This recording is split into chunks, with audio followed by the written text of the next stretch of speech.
PHE contractor association থেকে আজকের অবস্থান বিক্ষোভ কর্মসূচি গ্রহণ করা হয়েছে।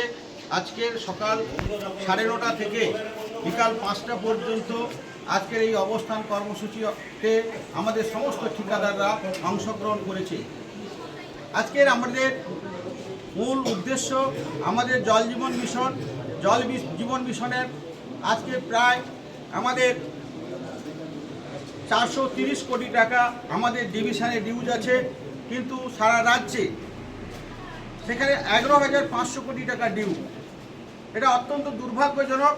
আজকে 18 মাস আমাদের পেমেন্ট বন্ধ, সেই জন্য আমরা শ্রমিককে টাকা দিতে পারছি না, ম্যানুফ্যাকচারদের টাকা দিতে পারছি না।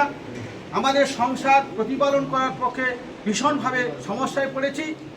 আর মেনটেনেন্সে যেটুকু টাকা দেয় তাও মেনটেনেন্সের এখন পেমেন্ট ডিউজ প্রায় আমাদের ডিভিশনে 10 কোটি টাকা। এটা অত্যন্ত দুর্ভাগ্যজনক যে আমাদের 10% টাকা দিয়ে আধিকারিক আমাদেরকে বলছে যে আপনাদের পেমেন্ট দিয়ে দিয়েছি, আপনারা স্টাফদের পেমেন্ট দিয়ে দেন, যেটা আমাদের পক্ষে অত্যন্ত কষ্টদায়ক। 10% টাকা যেটুকু দিচ্ছে সেই টাকাটা ব্যাংকে যখন চলে যাচ্ছে আমাদের ইন্টারেস্ট সহ টাকা কেটে নিচ্ছে। তার ফলে আমরা শ্রমিক, আমাদের ভাগ অপারেটর, পাম অপারেটরদেরকে বেতন দিতে পারছি না।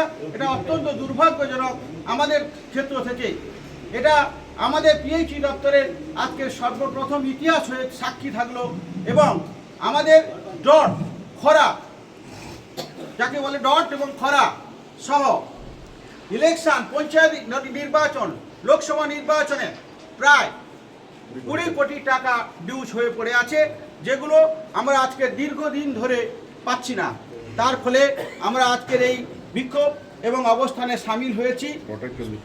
ডটের প্রায় 40 কোটি টাকা ডিউজ আছে। মোট আমাদের ডিভিশনে এই মুহূর্তে 500 কোটি টাকা প্রয়োজন।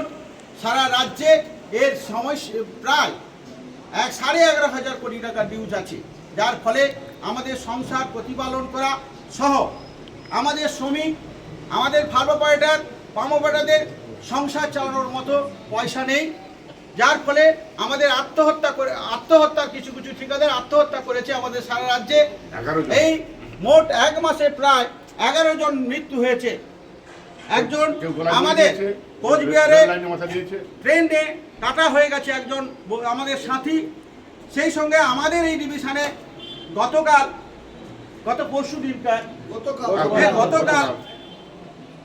আমাদের সাথী, অত্যন্ত ভালো মানুষ, তিনি মারা গেছেন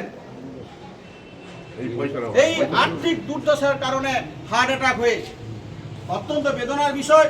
আমরা আধিকারিক সহ এমআইসি এবং ঊর্ধ্বতন কর্তৃপক্ষ এবং সরকারকে আমরা জানাতে চাই, এইভাবে আমাদের কতদিন চলবে এই অবস্থান বিক্ষোভ, যতক্ষণ না আমাদের আধিকারিক সদুত্তর দেয়।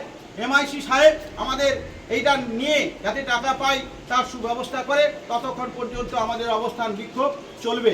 আপনার নাম? আমার নাম বিবেকানন্দ দাস। আমি ওয়েস্ট বেঙ্গল কন্ট্রাক্টর অ্যাসোসিয়েশনের ইসি কমিটির মেম্বার এবং তমলুক ডিভিশনের যুগ্ম সম্পাদক, তমলুক ডিভিশন পিএইচই কন্ট্রাক্টর অ্যাসোসিয়েশনের।